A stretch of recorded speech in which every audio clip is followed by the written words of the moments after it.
Olha só, 48 famílias estão sem lugar para ficar depois que o prédio da QNN 11 em Ceilândia foi interditado. A gente mostrou isso aqui ontem. Aos poucos, os moradores estão sendo autorizados a voltar aos apartamentos, mas só para pegar roupas e documentos pessoais.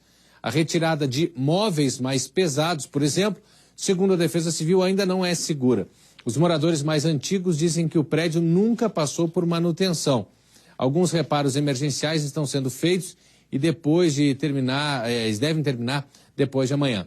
Somente aí um outro laudo deve atualizar a situação desse prédio. Destaque aí da nossa programação ao longo da semana. Vou conversar agora com o Yuri Ascar, direto com ele, porque os engenheiros costumam dizer, Yuri, que um prédio, normalmente, ele não cai de uma hora para outra. Ele vai dando sinais, vai avisando, né, que tem problemas, como rachaduras. E os moradores já tinham sido alertados sobre isso, né? Bom dia para você.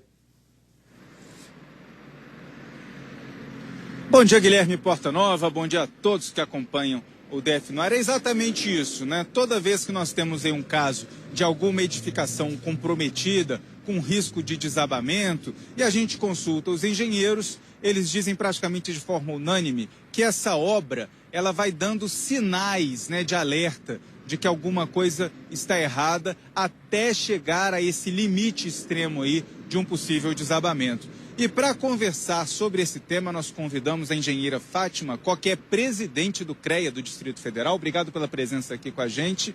Eu gostaria de saber da senhora, primeiramente, né, quem está em casa preocupado nessa hora, que vê com um prédio, né, todo mundo teve que sair do prédio porque existe um risco de desabamento. Quem vive em uma edificação, uma casa, um edifício, e está preocupado, quais são os primeiros sinais que ele deve identificar, que ele deve ficar de olho antes ali de ter que se preocupar realmente, de fato, com um desabamento? Bom dia. Bom dia.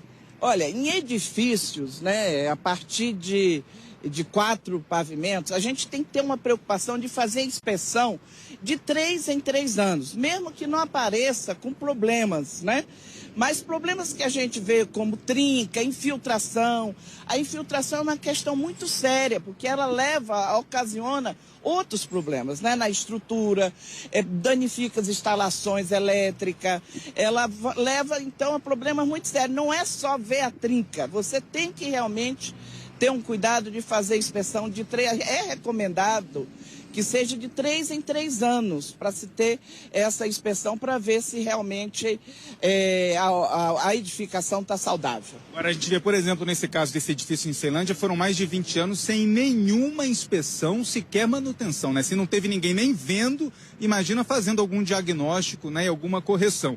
Então, num caso como esse, que alguém foi, né, não fez essa inspeção, essa manutenção de forma eficiente, um sinal de alerta, como a senhora acabou de destacar, é uma possível infiltração ou uma rachadura que aparece na parede, um piso que de repente solta aquele piso, né? Pode ser um porcelanato, qualquer que seja o revestimento, ele solta. Isso são sinais de alerta? Por que são sinais de alerta?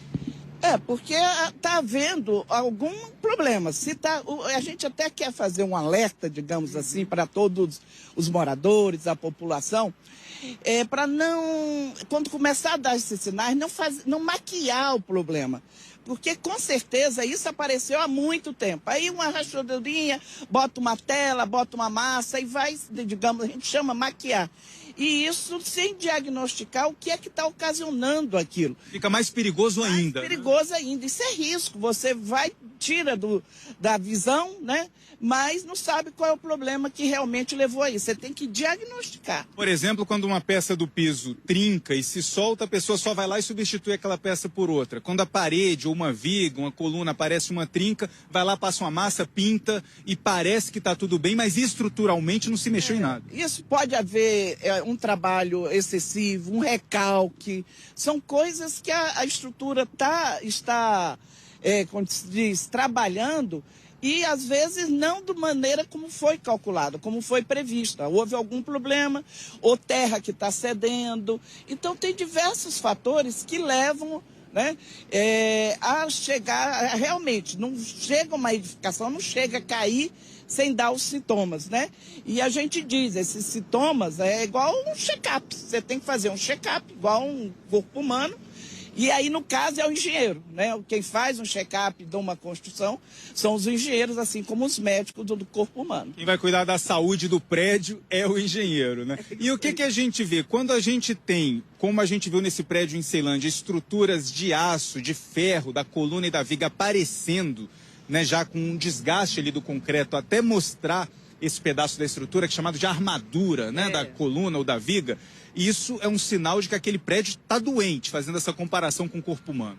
Olha, isso é eu diria, para chegar, como chegou esse de Ceilândia, é um descuido geral, né? Caso de UTI para o prédio. Exatamente, UTI, não tem como recuperar. E o que tem, assim, é bom lembrar para o síndico, as pessoas responsáveis, isso gera um custo muito, mas muito mais alto se deixar chegar nas condições que chegaram.